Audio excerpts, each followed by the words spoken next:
Hello and welcome, everyone. Thank you for joining us today. I'm Katherine Carlson, Executive Director of the Rappaport Institute for Greater Boston at Harvard University. Along with my colleagues here at the Institute and at the Worcester Regional Research Bureau, we are delighted to welcome you to this discussion on inclusionary zoning in practice in Massachusetts. A quick note before we begin, this program is being recorded and we will open up to a public Q&A towards the end. Please submit your questions via the Q&A function at the bottom of your screens, and we'll help moderate them during the discussion. Today's event came from work and conversations by and between our team here at the Rappaport Institute and related programs and our friends and colleagues at the Worcester Regional Research Bureau. As part of our offering for graduate students, Professors Linda Bilmes, Justin DeBenedictis-Kesner, and Brian Iammartino, who's joining us today, run the Rappaport Greater Boston Applied Field Lab, an experiential learning course that enables students to work on financial and operational challenges with real-world clients, like some of the municipalities joining us today. Through that course, student teams worked with the cities of Lynn, Revere, Newburyport, and Somerville on various aspects of inclusionary zoning and implementation. And in 2023, we released a report on some of that work, which we'll post here in the chat. Similarly, Worcester was debating inclusionary zoning in their region, in their city, and shared some of the analysis with our team and vice versa. And so while much of the sharing was happening on bilateral bases, this webinar is meant as a space for municipalities to share across multiple jurisdictions and to learn from work that is being done in the region, including recent analysis from the Pioneer Institute, whose March 2025 report will also be linked in this chat. As many of you know, the Healey-Driscoll administration is focused on this problem as well, and in February of this year released the Building for Tomorrow report from the statewide Unlocking Housing Production Commission established by executive order in 2023. So to begin our program, we want to welcome Chris Clutchman, Director of the Livable Communities Division from the Executive Office of Housing and Livable Communities, where she oversees and coordinates a wide range of programs, including implementation of policies in the Affordable Homes Act, state land use laws, federal and state grant programs. Chris has worked at every level of government, local, regional, state, and federal, and so we are honored to have her join us to share a statewide overview and context for our program today. Thank you, Chris. Thank you so much, Catherine, and thanks. And I'm honored to be here to talk to everybody about inclusionary zoning. It's a really important topic. Thanks to Catherine Carlson of the Rappaport Institute and Paul Matthews of the Worcester Regional Research Bureau for making this program available to folks at no charge. So it's great to have this discussion. So as Catherine related, the Healey-Driscoll administration is very focused on housing and released the state housing plan earlier this year that has established a need for 222,000 new housing units in the next 10 years. That plan is called A Home for Everyone. It lays forth the need for new housing units, more production, but it also talks about the need for more affordability at all levels of affordability. I want to start by just kind of setting the stage and talk about the housing ecosystem, which is complicated.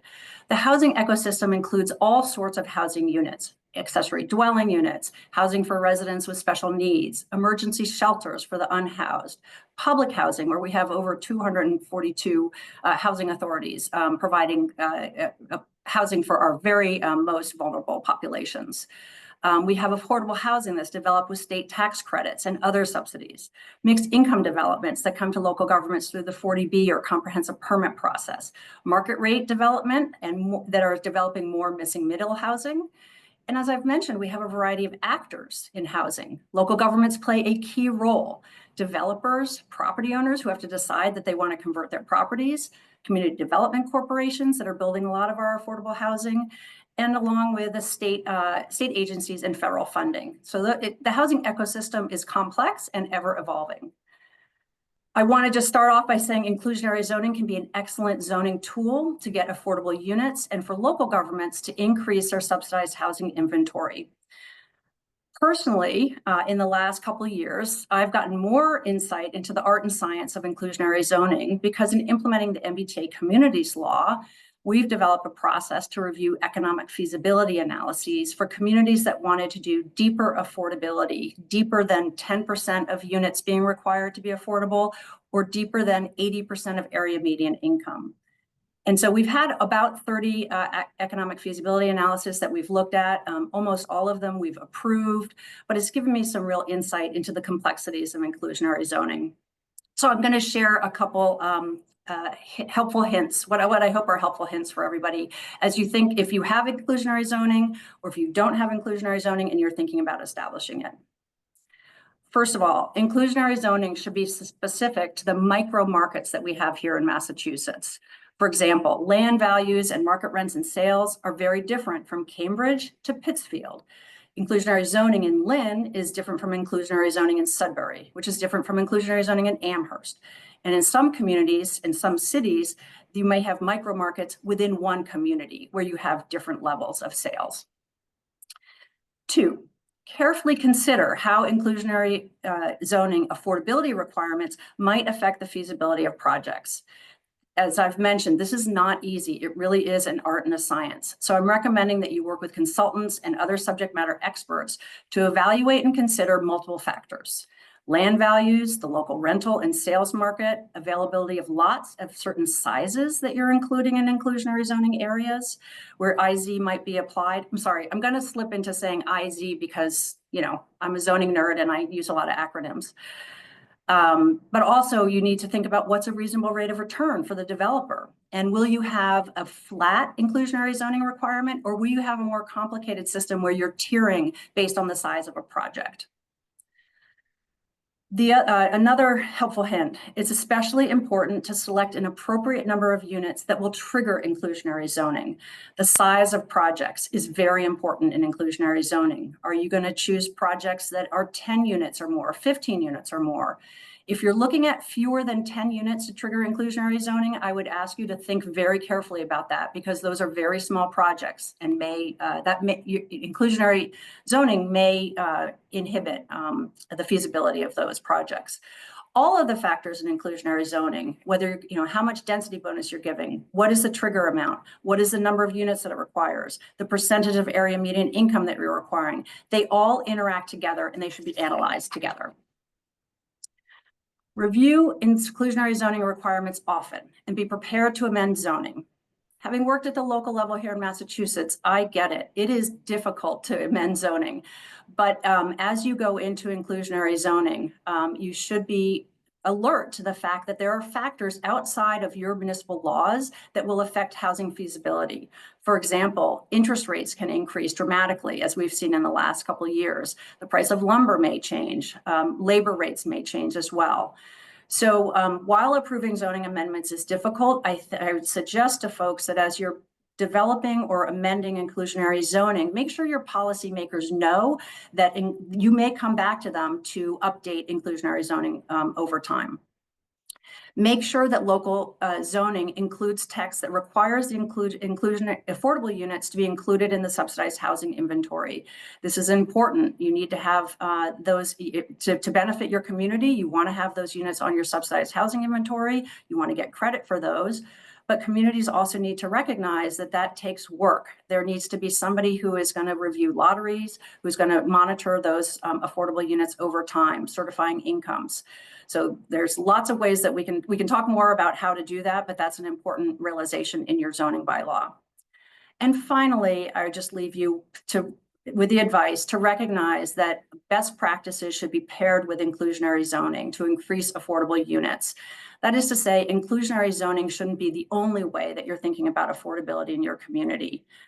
For there are other best practices, such as making municipal land available at deeply discounted rates or at no charge for housing development, increasing density in certain areas, streamlining your permitting process to make new housing. Inclusionary zoning alone isn't going to create enough affordable units to meet the incredible affordability gap that we see across Massachusetts, and that exists in most Massachusetts communities. I'm really excited for the webinar. You're going to hear from some great local government staffs from Lynn, Newburyport, Cambridge, and Worcester. You'll get to hear about some of these recent studies and analysis, and I certainly look forward to the panel and the discussion. Thank you very much. Chris, thank you so much for that overview and for joining us. And now we want to move into the meat of this information and conversation. And so we're joined today, as Chris mentioned, by colleagues Peter Dunn from Worcester Aaron Klossman from Lynn, Andrew Levine, formerly of Newburyport, now of Hatfield. He can talk about that a little bit more. And Jivan Sabrino Wheeler from the city of Cambridge. And I did that in that order, that they're going to present a little overview of their experience in their municipality with inclusionary zoning, what's worked, what hasn't. And then my colleague, Brian Martino, from HKS, faculty member at HKS, will lead them in discussion. So Peter, I'll let you take it away. Thank you so much. Sure. Thank you, Catherine. And good afternoon, everybody. It's good to be here with a great attendance to learn more about this topic. I'll give you a sense of Worcester's experience, and I'd say that we're a relatively recent inclusionary zoning community, and I'll give a little context to that as Chris was describing with some of the micro market considerations. And so we had proposed inclusionary zoning in Worcester in 2022, and then through that process with the planning board and the city council and the public hearings, it got adopted in early 2023. And one of the things, obviously, the main driver of why we proposed it was, as everybody is experiencing, to address the community need that we were seeing. But I also wanted to give a couple of other motivations around some of those micro market considerations for context and timing of what was happening in Worcester in 2022. And so in 2022, we had been evaluating our residential pipeline, as we always keep a really close pulse on the residential development pipeline in the city of Worcester. And we, over the last several years, have had a subsidized housing inventory of around 12 to 13% for affordable housing. And we recognized at that time, with all of the market rate projects that had been going through permitting and been proposed, that if we didn't do a better job of balancing out that pipeline with affordable, because as everybody I'm sure is aware, it takes a lot longer to put together the financing and the capital stack for affordable housing, that pipeline could actually create a risk of us dropping below the 10% SHI threshold that's prescribed in Chapter 40B. So we wanted to make sure that we were doing the things that we could do at a local level, a policy level, a programmatic level to balance out that pipeline. And then in that time frame too, we had created a first ever for us a municipal affordable housing trust fund, which we initially capitalized through American Rescue Plan Act dollars, which was critically helpful. But as we were trying to anticipate what would happen with the trust fund and its recapitalization to keep it sustainable after the American Rescue Plan Act expired, at the same time in 2022, the Worcester voters passed Community Preservation Act, which would be helpful. But we realized that those dollars alone wouldn't be enough to keep the capitalization to a level that we felt like was needed for the Affordable Housing Trust Fund. So we also, in our inclusionary zoning ordinance, have a payment in lieu option for compliance where those payments would go to the Affordable Housing Trust Fund as well. So that's just a couple of kind of pieces in terms of the motivations behind it. And then also in 2022, that was, and probably a little bit before that too, from like really 2018, is when we started to see market rate projects, particularly of scale, new development as well as adaptive reuse, but 100% market rate projects in Worcester becoming feasible and penciling out without the need for subsidy. Prior to that, even because of our local market conditions and where our rent levels are at, and certainly rents are out of reach for many Worcester residents. So it's not that we want to just, see rents increase to make sure that the economics of the real estate fundamentals work, but what we were seeing at that time was that rents were at a level that those 100% market rate projects were starting to pencil out. And that's why you saw that, permitting pipeline that we had for the market rate. So we felt like market conditions were starting to get to that, level of kind of stability and feasibility to have inclusionary zoning in our community. Obviously, in 2022, interest rates were very different than they are today. But as we went through that proposal process, we certainly did all of the kind of literature review with various academic studies across the nation, looked at all the different inclusionary zoning policies across the Commonwealth and what those experiences were. We spoke with different municipalities about their experience, certainly had conversations at the local level with our community-based organizations in terms of addressing the need that we were seeing. And we felt like we came up with a pretty good balanced approach around addressing community need, but also keeping an eye on feasibility for these projects. And so our just a couple of key takeaways from our kind of framework and our provisions, it does apply for the net production of 12 or more dwelling units in the city of Worcester. Our affordability thresholds, the level of affordability is a sliding scale approach. So we did recognize that there's a greater need and a greater scarcity for units at lower levels of AMI. We do have a sliding scale approach where it's 10% of the dwelling units at the 60% AMI level, or 15% of the units at the 80% AMI level, or a combination thereof. But knowing that there was a strong community push as well to really focus on and prioritize that 60% AMI level, we did a couple of things to try to encourage that. Obviously, at the 10% of the units, there's some encouragement there in terms of fewer units in the project if you target that level of income, and then also our incentives, so the density bonuses and the dimensional relief, those are applicable to those IZ projects that are doing 60% AMI. So they're not offered for the inclusionary zoning projects that would be doing the 80% AMI level. As I mentioned too, we felt like it was important to have, especially just getting started out and being something very new for the city, and our market was kind of right on that precipice of having market rate pencil out on its own, of having a payment in lieu option for compliance. So we do have that. And as I mentioned, the proceeds of that go into our Affordable Housing Trust Fund.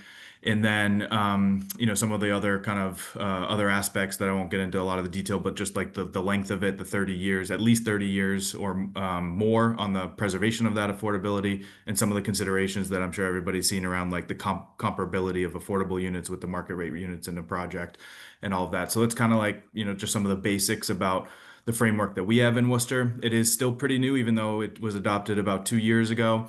In the development cycle context, as I'm sure you're all aware, that is still fairly recent. And then we had a number of those projects in the pipeline that I mentioned that had their entitlements, so they were exempt. It was really for new projects coming in after it was adopted. And because of the Permanent Extension Act language in the recent Economic Development Bond Bill, some of those projects that had received entitlements, in early 2023 or even late 2022 are still actually preserved and exempt because of the Permanent Extension Act that we saw through the ED bill. And during that time frame too, like just over the last couple of years, we did have to do the economic feasibility analysis with MBTA communities. Our third party was Central Mass Regional Planning Commission for that feasibility analysis. And I'd say the conclusion was, because of some of the other changing macroeconomic conditions like interest rates and construction costs, some projects might need subsidy in order to be feasible. Through all the different kind of scenarios that were run in that analysis, and really the conclusion being to keep a close eye on it, which we are doing to, consider, as was recommended by Chris as well, that you need to, be willing to reevaluate, make adjustments as you need to based on those micro market considerations as you go. But over the last few years, we've still had a pretty robust development pipeline on residential as well as active construction. So we're not concerned that this or other considerations, other market conditions are, really putting a halt to residential development in Worcester. We still have over 1,000 units recently completed, another 1,200 actively under construction right now. So we feel good about, what we're doing around housing development right now, and we'll continue to keep a close eye on this as we move forward. So hopefully that's a good kind of start overview, and look forward to the discussion.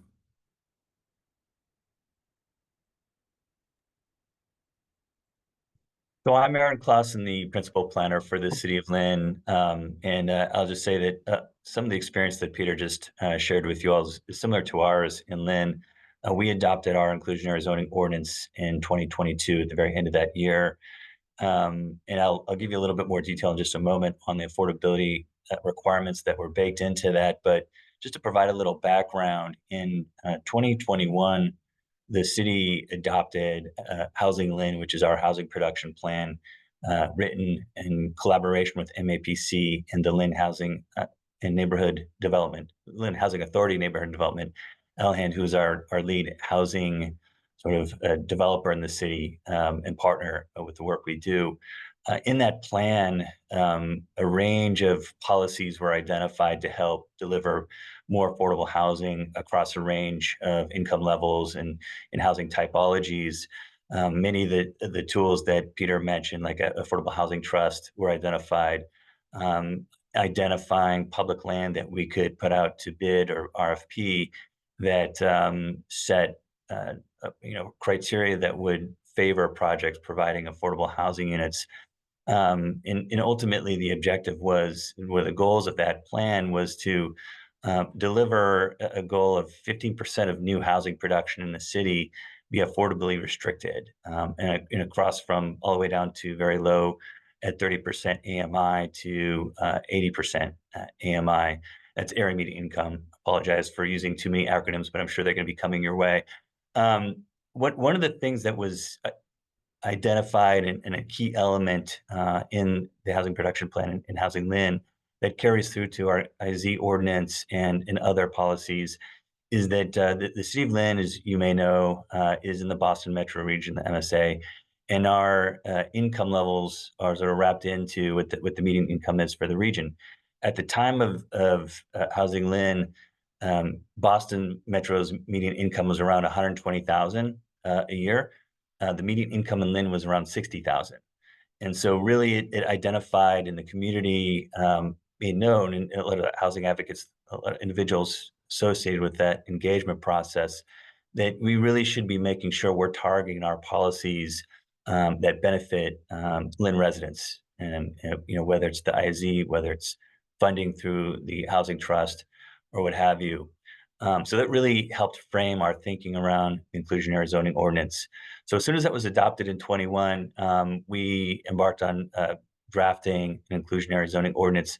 And a key element to that was we hired RKG and Associates to do a market study for us because although affordable housing, it was central to our work coming out of Housing Lynn, we also recognized that we need to calibrate these policies not to limit or create an unnecessary barrier for the production of new housing. So the scope with RKG was to just tell us whether or not the market in Lynn could carry an IZ ordinance, but drill down a little bit to help us understand what are the right metrics or what are the right requirements to balance the need for new market-driven housing, market rate housing, and how we can build off of that to provide more affordable housing. And RKG essentially broke the city down into 3 different submarkets. We had one in the downtown, one on the waterfront, and then essentially the rest of the city. As Chris pointed out earlier, there are different market dynamics even within a city as small as ours, relatively small as ours. We also have different zoning requirements that have an impact on different parts of the city. So for instance, in the downtown, we don't have a parking requirement for housing, and we allow by right development up to 10 stories, really eliminating or mitigating sort of the regulatory barrier for development. Then on the waterfront, we allow similar density. However, we did require parking as a part of that project, which creates a significant cost for development. And then the rest of the city is less dense and had higher parking requirements. So RKG was able to lay out what the level of affordability we can assume will be carried by the market. And we set that across the city at 10% at 60% AMI. However, the downtown already had sort of this trade-off of not requiring parking. We reduced parking for those meeting the on-site requirement for the waterfront and what we sort of call Greater Lynn to mitigate the cost for construction. But they did find that we didn't need to tier or create a different requirement across those submarkets. The other thing that we identified, I think, is somewhat unique, is that as we set the requirement, the applicability applies to any new housing project that creates one or more housing units. It's a multifamily project. However, we set this option, this by right option for in lieu fee payment that is based on sort of the gap between the value of a market unit and an affordable unit. And then as you get under that 10% threshold, the payment is calculated to be a fraction of whatever that affordability requirement was. So you could find that in a certain location, certain unit typology, 1-bedroom unit in the Greater Lynn area could be making a fee in lieu payment for as low as $5,000. So we're trying to really build that requirement to be flexible across the markets, across the city, in terms of the building typology, the unit mix, and the breakdown for both affordable and ownership units. So that was built into it. That, as I mentioned earlier, in 22 was adopted. We, like Peter noted earlier, saw that there was a significant amount of property owners. This is very common when you do a significant zoning change, who vested their rights under zoning. So we're just now seeing projects delivering through the IZ, where we have 4 on-site units that will be delivered this year, for based on 2 projects that are in total of, it's approximately 46 units between the 2 of them. And we've seen around $300,000 in lieu fee payments that is going to an affordable housing trust, to help us invest, seed fund other affordable housing projects, and with the intention of achieving lower income levels as low as 30% AMI. We did see a slowdown in construction in 2023, following sort of the change in the market. However, this past year, we're seeing about 250 to 300 units come on board in 2024, which is more in line with sort of our 5-year running average of new housing units developed here in the city. We're seeing some production given some pretty challenging construction times, and we have another, around 3,000 units in the pipeline, and have another 400 units under construction, and so we expect to see more additional inclusionary zoning units come online, and more funding coming into the trust to be able to make investments in more affordable housing. One of the commitment we made in the housing production plan was that we would revisit our IZ ordinance at least every 3 years. And we just started a second round of a market analysis with RKG to take another look at this and make sure, again, our affordability requirements are calibrated correctly. We have seen, as everybody else has seen, a shift in the market. So we anticipate seeing some changes. It may be targeted just to the fee payment and how that is charged. We may see that different submarkets need to be treated differently. But our goal, again, is to make sure that we're being nimble and reviewing our ordinance so that we're supporting housing development across the city generally, but we can also build affordable components to that. I will say a couple. One surprise for me personally, going into writing the inclusionary zoning ordinance, I didn't expect that we would see very many ownership projects. We hadn't seen any multifamily ownership for a while in the city. And actually, our first project that's delivering on-site affordable units is a condo project with 18 units. So that was just a shift in outcomes. I don't think it really impacts our perspective on how the inclusionary zonings will be deployed in the future, but something I didn't anticipate. And as Chris pointed out, it's important to keep in mind the level of effort on the back end of implementing inclusionary zoning. For these projects to truly deliver on your affordability objectives, you need to make sure that there's capacity to monitor these projects and ensure that they're affordable to the households that they're intended for. And the last piece I'd say to that is there has definitely been a ramp up on the developer side in understanding what it means to meet and provide on-site inclusionary zoning ordinance units. We've spent a fair amount of time working closely with developers and property owners, walking them through the process, walking them through what an affordability restriction looks like, what does a tenant selection plan look like. And I think it's what would be valuable for communities that are exploring this is to build into your work plan a significant amount of resources that can benefit developers and property owners to make it easier. Because again, the whole objective here is to provide new affordable housing. And we've found being able to share resources is super helpful in making sure that gets delivered as a part of the project. So that's where we're at. We're looking forward to get a better feel for where our IZ ordinance is going to go in the near future, and hopefully at some time we can share that out. I would also say, just as a plug, we've also committed to completing an annual report and annual assessment on how we're achieving our goals defined in the housing production plan And if you're interested in getting a little bit more details on the policy side, but also the housing production, it's worth taking a look at that, and I can share that in the chat a little bit later. Thank you.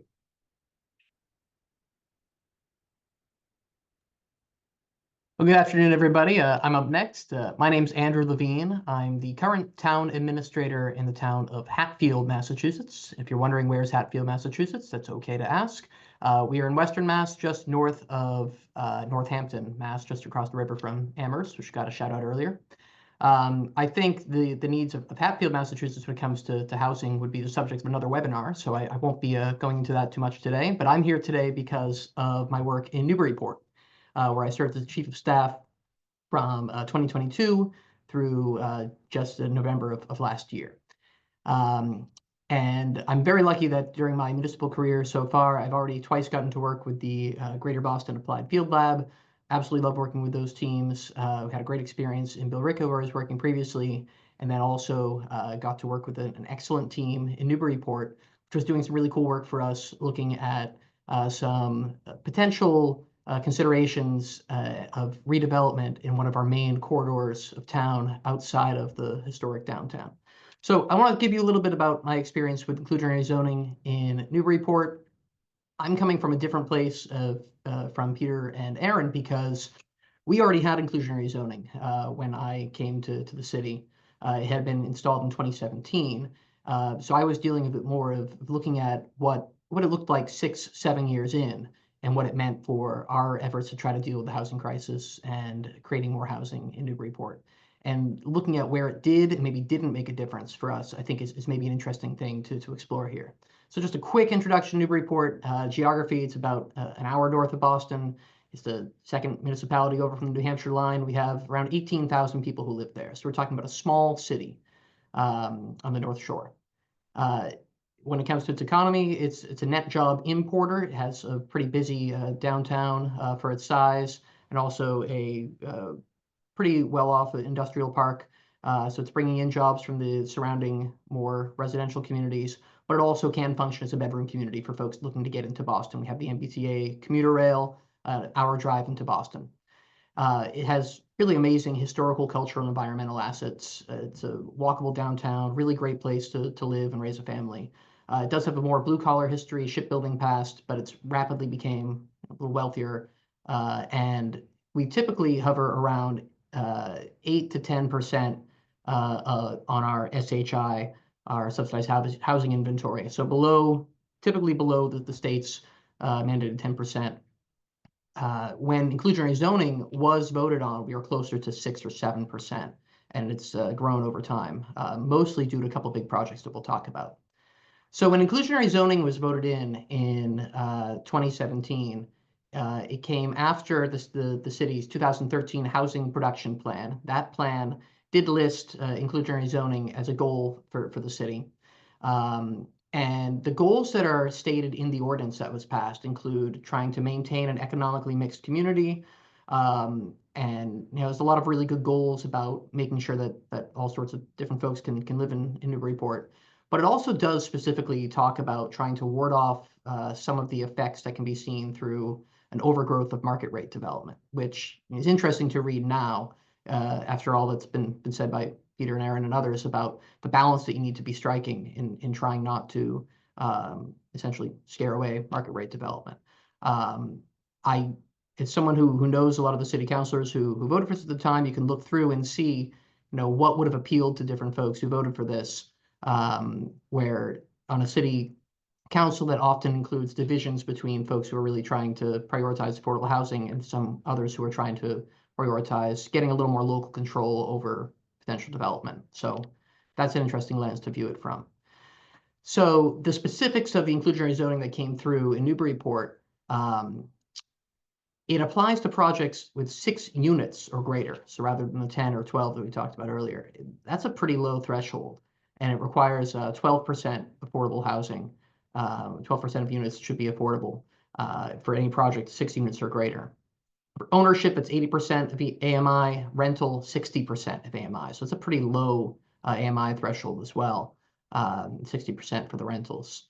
There's options to pay in fees for noncompliance, There's also some options for doing off-site rather than on-site, and that requires a planning board special permit. So when you look at the overall inclusionary zoning ordinance, it's probably on the more restrictive side, and it is asking for a decent amount when it comes to affordable housing. So when you look at what have the impacts been since 2017, we've got a little time to look at what's happened. It's hard to say exactly what is inclusionary zoning's result and what is other policies that have been put in place or just local market conditions changing. It's really difficult to point to individual projects that happened because of IZ or didn't happen because of IZ. But I will say that when you look at our 5-year housing production schedule that was just put into our newest 2024 housing production plan, it's projecting 238 affordable units and 778 affordable units that would be added to the subsidized housing inventory. With the addition of those units, we would get credit for 778, which we can talk about later. 26 of those units projected, these are just ones that they can imagine coming, 26 of those units would be due only to the 12% inclusionary zoning. And that's really just because of one larger development that we would see coming, probably around 200 units. So maybe 26 of those would be the affordable. There are 24 of those from those alone, and another has 2 units that are planned. So I'll leave it there for now because I don't want to go too over the 5 minutes that Catherine asked me to keep to. But I look forward to all of us discussing more. And I'm happy to talk about maybe what some of the considerations were for us that were helpful for IZ from the chief of staff's perspective when trying to look at some of the more complicated projects to try to get through. But yeah, lots to talk about, and I'll keep it there for now. Thanks. Hi, I'm Jeevan Sobrino Wheeler. I'm a city councilor in Cambridge, Massachusetts. I'm serving my 2nd term. Just a little bit about Cambridge for context. It's a city of 120,000 people. It's right next to Boston. It's 6.5 square miles, so pretty small geographically. And it's one of the most expensive cities, I think not just in Massachusetts, but in the country. The median 1-bedroom rents for more than $2,500 a month. Cambridge has had an inclusionary zoning ordinance since 1998, so we're on the longer side in terms of experience with IZ. Our inclusionary zoning ordinance requires that in buildings with 10 or more units, 20% of the building be affordable. When it was originally passed, it was 15% affordable, and then the city council increased it to 20% in 2017. And I should note that the 20% affordable is 20% of the residential floor area and not 20% of the units. And it's set up that way so that the city can require family-sized affordable units, 2, 3, 4 bedrooms in a building that may be made up primarily of studios or 1-bedrooms to have larger affordable units in those buildings. And our IZ ordinance does not have, unlike some of the other cities that spoke, we don't have an in lieu fee or off-site options. That 20% is required for affordability in the building that's being built. And that I think is because of some of the circumstances of Cambridge. I think it's because of space limitations. If you think about, we are 6.5 square miles, densely built up. There are very few other spaces to put affordable housing other than in the building you're building. And also the capitalization requirements, what we're really looking to is good access to those spaces and those units. We have an affordable housing trust that is pretty well funded through other sources that I'll talk about in a little bit. But in lieu of fee is maybe not as valuable as access to that space when you're having a new building. We're mostly building up when we're talking about building up in Cambridge. We don't have a lot of vacant land or even surface parking lots. You're building up when you're building in Cambridge, and so access to that space I think is a big draw that we wanted to think about for our inclusionary zoning ordinance. In terms of goals for our IZ ordinance, obviously creating new affordable housing, but I would note off the bat that I don't think creating new affordable housing is the only or even the main way that we're creating new affordable housing in Cambridge through inclusionary zoning. The other ways we're creating new affordable housing in Cambridge include, we have a linkage fee on new commercial development that's funding our affordable housing trust, as well as just through our annual budget. We also have an affordable housing overlay that allows affordable housing developers to build taller buildings than market rate if they're 100% affordable. So throughout the city, you can build up to 9 stories if it's affordable. And on corridors, you can build up to 12 stories if it's 100% affordable. So those are some of the main ways we're creating new affordable housing. I think the IZ ordinance in particular is that access to space that I touched on a little bit ago. We don't have a lot of room in Cambridge, and so getting access to space that's being developed and creating new units there is a big benefit of the inclusionary zoning ordinance. Also integration, if we have some parts of the city where there are a lot of new buildings going up, and I think it's helpful to know that those areas are not just going to be new luxury apartments. It's going to be, have folks from all walks of life in there going up in those buildings. And so that integration component. The inclusionary units also create affordable housing opportunities at a different income threshold than our Cambridge Housing Authority public housing. Folks who make not enough to qualify for to be able to afford a market rate housing, but too much to qualify for public housing can qualify for inclusionary units. They're also a big source for people with a housing voucher. If you get a Section 8 voucher from the Cambridge Housing Authority, a mobile voucher, oftentimes folks have to go outside of Cambridge to use that because our housing is so expensive. They end up moving to Medford or Malden or even further out because there's just no place they can find to use that voucher.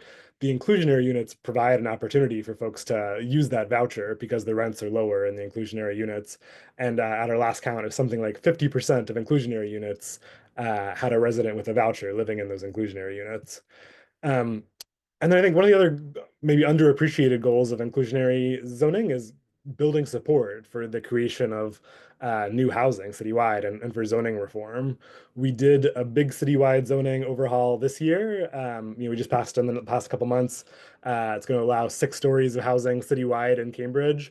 And a big part of that was that when you get to 6 stories, you're talking about buildings with 20 or 30 units. And so that's going to hit the inclusionary zoning threshold. And that's going to create not just new market rate housing, but hundreds of new units of affordable housing. We had previously talked about a different zoning overhaul, a few years back that would have been less ambitious, that would have only been 3 stories citywide. But that wouldn't have actually hit the inclusionary zoning threshold. And so you had folks saying, this is just going to create new luxury housing citywide. Why would we do this and create this big change when we're not getting affordable units? Going bigger actually, I think led to more support for this because it was going to lead to more affordable housing as well as new market rate housing, and we need more of both in Cambridge. And then just to touch briefly on some of the challenges with our inclusionary zoning ordinance. Or things to think about. Ours is the benefit is it's simple to understand, 20% affordability requirement in all buildings with 10 or more units. The skew that ends up with that though is we have fewer buildings with 10 or 11 units than I think we would otherwise, and more with 8 or 9 units because that's just below the threshold. Inclusionary zoning does add a cost to the cost of buildings, and I think that's something we wrestle with. We need more housing, both market rate and affordable, and there are some folks who say this makes it harder to create more housing at certain levels. I think one of the things interested in thinking about is should we think about a step function in Cambridge where for smaller buildings it's a 15% affordability requirement and then 20% for a certain number of units, and then for really large buildings I think we could even go above 20%, so say 25% for some of the really large buildings in Cambridge, but right now it's just 20% across the board. So I'll stop there, but down to talk more and think about how this relates to some of the other cities as well.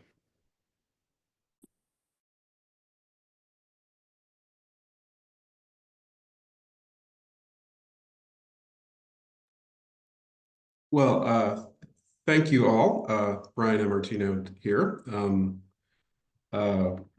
As you've seen, inclusionary zoning can be very challenging. There's a lot of moving factors, can be very complicated. The panel just conveyed that in quite a bit of detail. We heard all sorts of things being discussed in terms of minimum number of units, AMI. To sort of step back, one of the things we found, if you're looking for something fun to do on a Saturday night, you could look at the white paper that I published with HKS and thanks to the Rappaport Institute on IZ. And we kind of said, IZ, there's an overall, the framework we approached it is quite a series of trade-offs and sort of a decision tree of, do you want to target lower AMI, but then you're probably going to get fewer units? Do you want to target more incentives for a developer, density bonuses, parking bonuses, which could allow you to bring more IZ in? We absolutely do not have time to get into much more detail on all those, but you can see in as well as the Pioneer paper and the other links you've received some great research on that. One of them that just stood out, just to use as a quick example for this conversation, was we heard four different examples, with Lynn being somewhat of an interesting, I guess, outlier, if you will, where it's one targeted amount. Where does IZ kick in? That is one of the many trade-offs. If you kick it in lower, obviously it's more challenging developers. If you kick it in at only 100 units or more, then it might not kick in at all. So we heard just on this panel, 6 in Newburyport, 1 in Lynn, as Jeevan just said, 10. And then our most recent, and I'll start with this, Peter, if you could, 12. Could you just give a little sense of, okay, how did, any sense of the magic sauce there behind how did you determine 12? And I would step back as well and say, as many of you may know, one of the trade-offs here as well is that whatever that number is set at, whether it's 6, 10, 12, 20, that it very much incentivizes developers to build 11 units. If the target's 12, well, then we're going to build 11. If the target's 6, we're going to build 5 units to avoid it entirely. So, Peter, was there anything in particular that you would point out that led you to think of 12 as the most recent, on our panel here, moving forward with IZ? Yeah, sure. Thanks. It's a good question, Brian. I think certainly our approach when we looked at across the Commonwealth what other communities were doing, kind of saw that, I guess I would call average of around 10. And then as we were thinking about other considerations, like, well, one, knowing that the market is going to respond to regulation, right? So you heard Jeevan talk about that in Cambridge, where it's like whatever that threshold is, you're seeing some people propose that unit count just below it. And so that was kind of also aligned to some extent with the context of what we're doing on comprehensive planning right now. So our Worcester Now Next plan, as we call it, really trying to think about the future of our zoning ordinance more holistically, and how we have not been seeing a lot of that kind of mid-rise, mid-density of projects that might be in that kind of 6 to 10 or even 6 to, in this case, like 11 or 12 unit range. So trying to also encourage some of that more kind of middle level density in some of our corridors where that's more appropriate, versus just kind of taking it and looking at it from the perspective of like in our urban core where we're seeing multifamily, larger scale of around, closer to like 100 kind of units on average. So kind of trying to use the levers of the policy to maybe influence some of those behaviors, knowing that the market would respond to it, and how we have a real, need for that kind of middle density product in the city as well. That's great. Thank you. That illustrates another one of these key themes we've heard on this panel. You'll see in all the research is tailoring to your market. So, okay, we in Worcester see a need for that middle as Peter described it, 6 to 10. So we'll set our policy to not kick in until we reach that level. On that same topic, tailoring and really thinking about how can I do work in my specific community. Lynn has an interesting, so in addition to the in lieu option, having it at one unit or more, you can pay an in lieu fee, which for those of you who don't know means you pay an amount in Lynn's case, it's an affordable housing trust that then Lynn can use and build affordable housing. So there's that, which is unique in and of itself. I would also like to tease out a little bit more. A really critical and important piece to understand is AMI and kind of what that is. And so for Lynn, like you're looking at ANI, but what is AMI for Lynn? And so 60% of AMI for Lynn versus, I could turn to Andrew, 60% of AMI in Newburyport.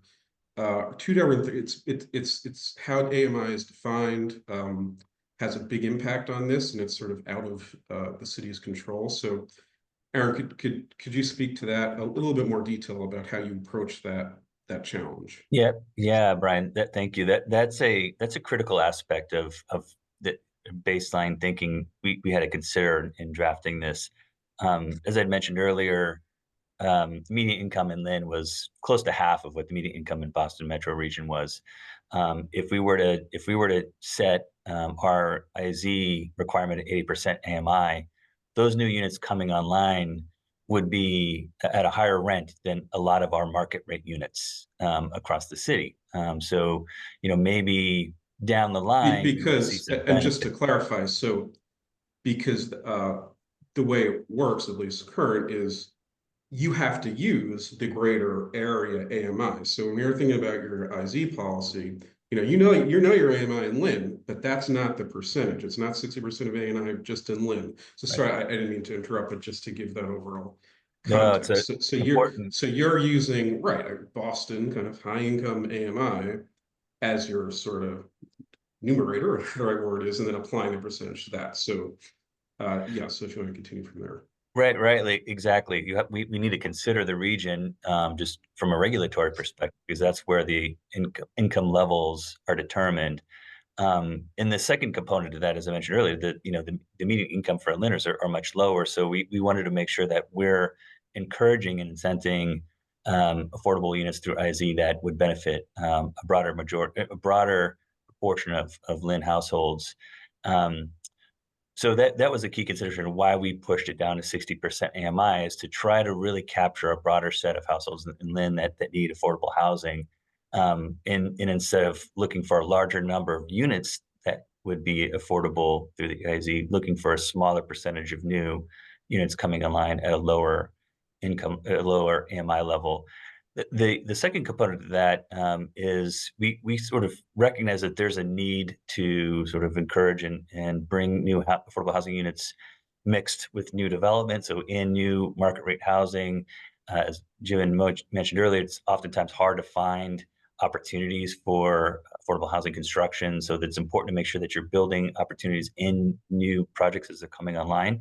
But we felt that the fee in lieu payment opportunity was critical for two reasons. One, if the fee payment option was taken by a developer, it helped us capitalize our housing trust fund, which gave us a significant tool to seed fund deeper subsidy affordably built housing. It also helped provide a little bit of flexibility to make sure developers could actually shoulder this requirement. And so that's where this in lieu fee payment came in, is we're looking at a 5-unit project, a 6-unit project. They're not likely to provide those on site. There's an administrative level of work that most developers at that scale, property owners at that scale, aren't going to be able to maintain and manage the administrative side of that. But the in lieu fee provided an option to bring additional funding into the city, but still not limit the development of that market rate housing. We did also, when we were thinking about this sliding scale, or this low threshold for new units, we were very mindful about this idea that if we set the threshold at 10 units, at 6 units, at 12 units, naturally, many property owners are going to try to sort of come in under that to avoid the requirement. And we didn't want the IZ to shape the number of units that are being developed. We didn't want to unnecessarily depress the number of housing units that could be built on a project by project basis. And by sort of eliminating that line and using the in lieu fee in the way that we calculated, we felt that that sort of took that out of the equation. We don't see projects coming in saying, well, I really, under zoning, I could do 9 units here, or I could do 10 units here, but I'm going to push that down to 7 or 8 or 6 or 7 to avoid that requirement. We let the zoning sort of drive the land use objectives and the housing production objectives. And then the fee, along with the sort of other requirements, sort of fills in where there needs to be sort of flexibility within that space. Thank you. And so again, that illustrates this framework of a trade-off of, as Aaron mentioned, okay, not go so restrictive on this that you're going to get a fewer number of units. I mean, this is a decision to be made. Do we want to go for more deeply affordable, but we're not going to get as many units because the numbers just don't work for a developer? Or do we go higher, 80% of AMI, and now we can get more units built? But as Aaron just described, well, 80% of AMI, because of how AMI is kind of just determined, is really not affordable really in any sense for a real resident of Lynn. And so the IZ, there's capital AH affordable housing, and then there's kind of like what's actually affordable to people, kind of middle market. So in some sense, the Lynn policy captures that because of these unique dynamics and how it was set. And I would maybe contrast that with Andrew. If you agree in Newburyport, where you set it at a lower level, but I think that's reaching, you're at 60% of AMI. Aaron's Newburyport is at 60% of AMI, as is Lynn, but those are capturing two different segments because of who the residents of these of the areas are.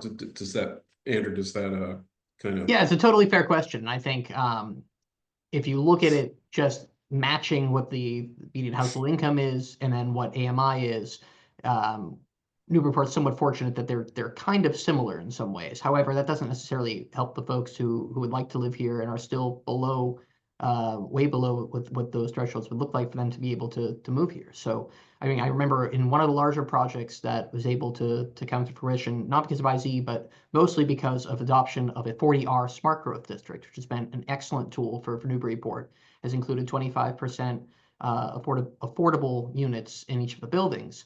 But when we post online what those, the rental application and then the process for getting in, everything else, the response we've gotten has just been outrage about how high those rents are and how those could possibly be considered affordable. And this is, a building that should be, closer to us finding ways for more people to move here, there now in Newburyport. So, it's definitely helping us to meet some of our goals, but even a process like that, just it's not enough. And anything that we can be doing to get more housing in, more kinds of projects of any kind, I think is going to be helpful for us. But we're a small city. There's only so much that we can do locally, but if IZ helps with that, great. And if more of the 3A zoning and MBTA community zoning, I think was really helpful for us. The 40R smart growth district is great for us. All sorts of things we can be doing more to try to address this. And there, Andrew just also sort of illustrated another key theme that I think you'll see across looking at IZ is it's just one tool in the toolbox, and we need to think of these things holistically, how they interact with other policy, and it immediately makes me think of Jeevan in Cambridge, where how did IZ work into your thoughts on, say, the single family, elimination? How do you want to maybe talk about what Cambridge just did, which is really unique and progressive for Massachusetts, and how does IZ work into that? Does IZ apply, for example, to those units? Do they fight against each other, or if you still have IZ, but you have this other zoning relief? Yeah.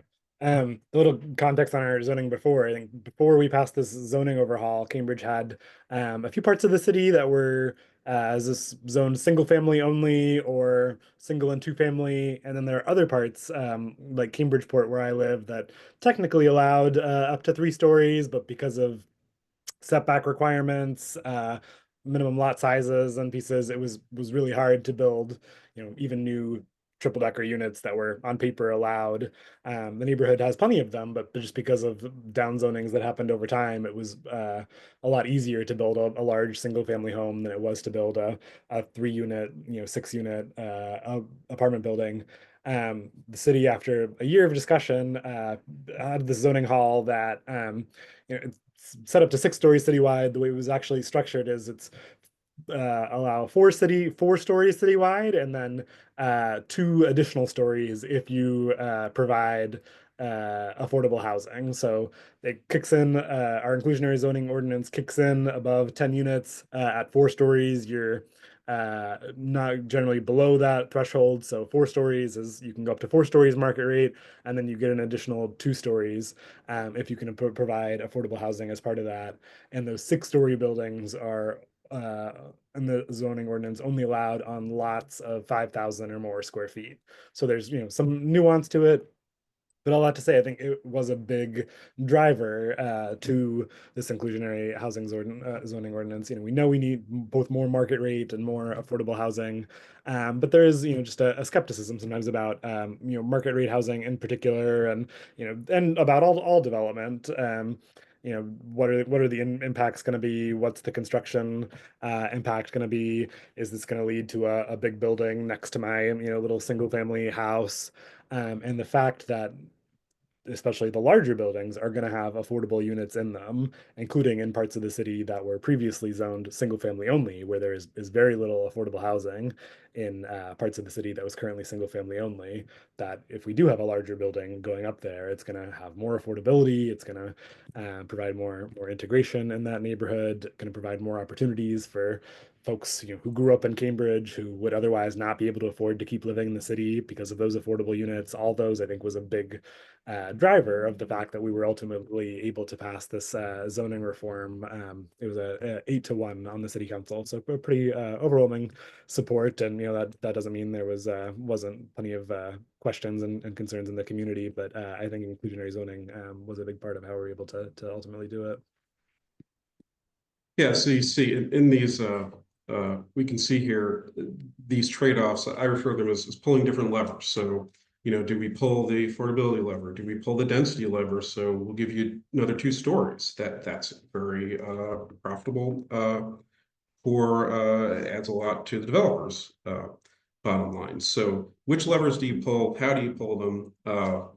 Another question. So we'll just after 1, we have about 10, a little under 15 minutes left, and this is a great segue into one of the questions that came through in the Q&A, which we've touched on a little bit, but I think we could flesh out just a little bit more.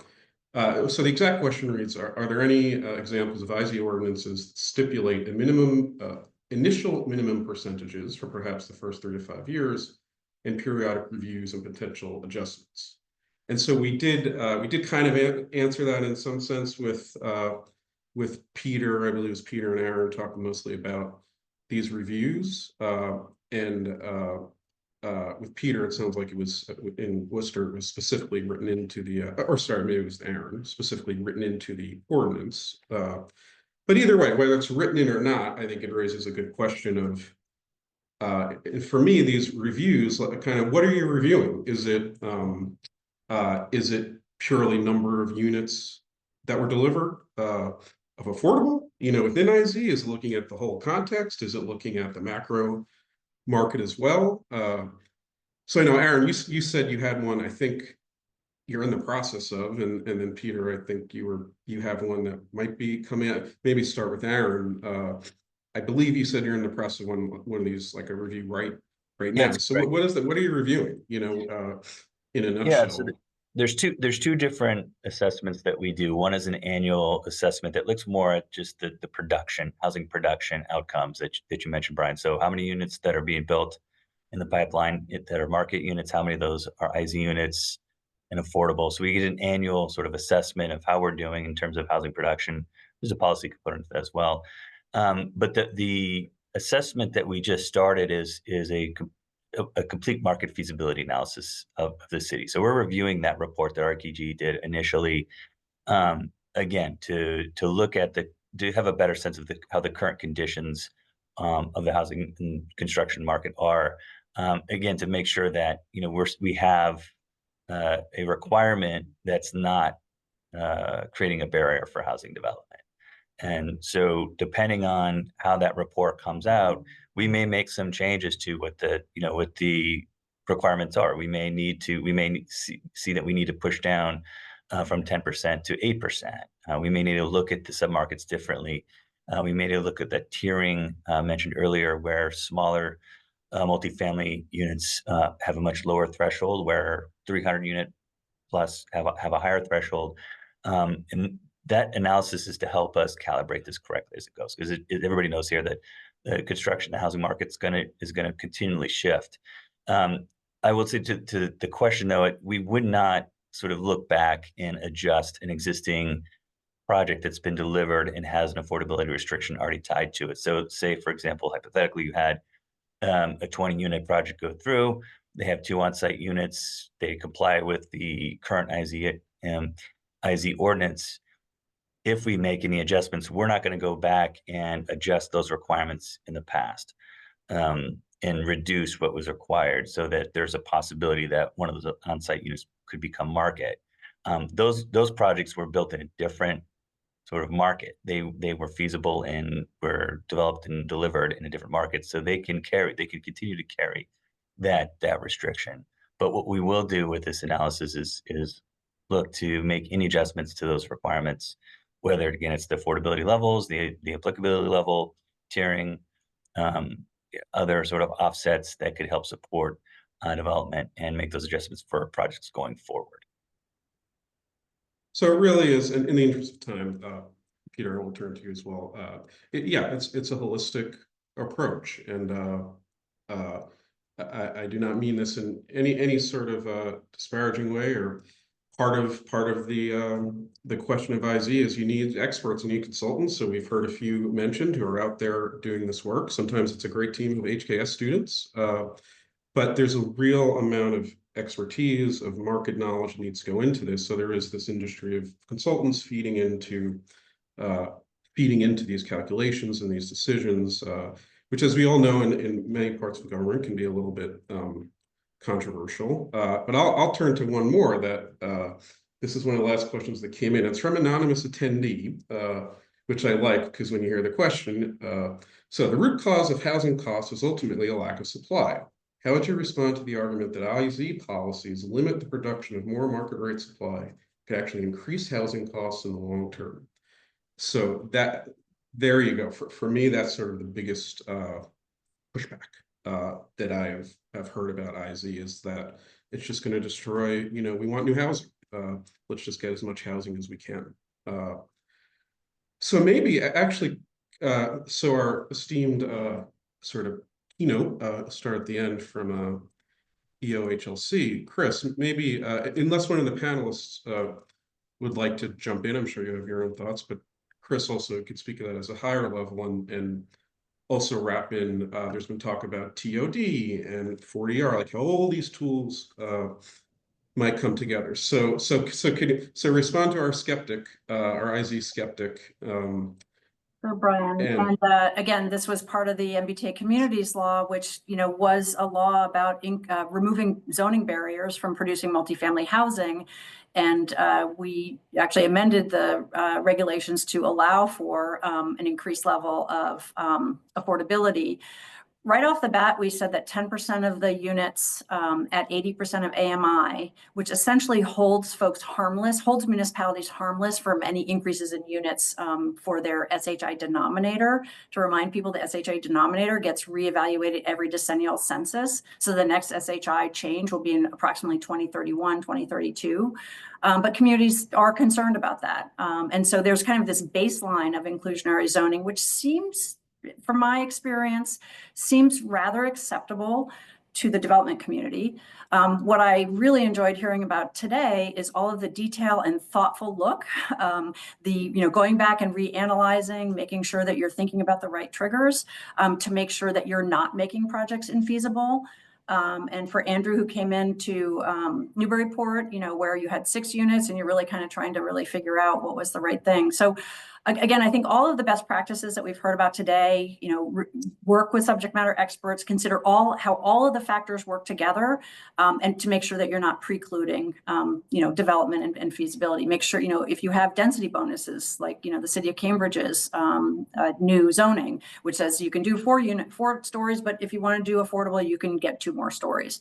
Those are all things that balance. And it's that, I think we've heard people describe it as the right balance to not make things infeasible. approval. So that's kind of my overall comment. Just generally to touch on one of the other questions that came in and asking about transit and how does transit orientation like apply to affordable units. What I can say is that the state has thought about this and almost 20 years ago created Chapter 40R, which is known as a smart growth zoning overlay. That provides for if you rezone near a transit station, or if your community does not have transit near an activity center, like a village center, or it's called a highly suitable location, where activities are happening. If it's the right place for multifamily housing, you can do 20 units an acre with 25% affordability requirement. But the trade-off is that the state provides payments when the zoning is adopted. And then if a project gets built in a 40R district, you get a payment for building the project. So it is a real incentive to municipalities.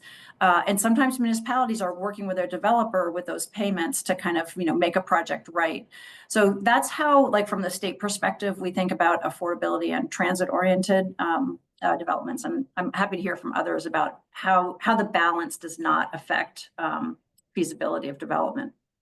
I would just say it from someone who came into a municipality that had both IZ and 40R smart growth district. I was very grateful every day that they had passed the smart growth. We had a number of projects that were really a slam dunk for us right near our commuter rail station. We had an excellent developer we were working with. We were seeing the gains from those bonuses they were getting. It helped balance us for some projects we wanted to do a few times to have that extra revenue. And it was creating units that I think were excellent for the part of town we were in. So IZ was a helpful thing for us in some ways. I think it was helpful for us in framing the terms of negotiations with developers at times for what developments could look like. But as far as getting new units in at the time, it might have just been an accident of timing. The smart growth was really helpful for us.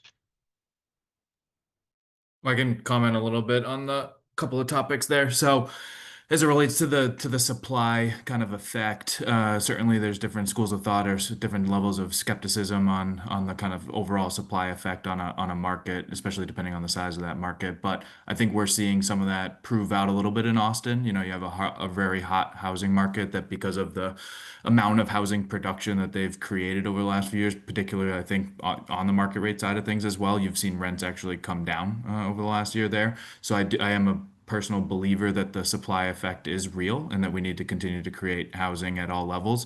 One of the things that I think is important about Worcester's experience too is on the overall housing stock and supply. It's not just about the SHI measure. That is an important measure that we're all keeping an eye on. The 10%, even if you're at that, doesn't necessarily mean that you're meeting the needs of the community. And the other aspect of it is what's not measured by the SHI. So as many of you probably know, the SHI has very rigid requirements around deed restrictions and things like that. And for Worcester, what we're seeing, one of the biggest challenges over the last, I'd say, 7 years has been the vulnerability of our naturally occurring affordable housing. So these are not units that are on the SHI.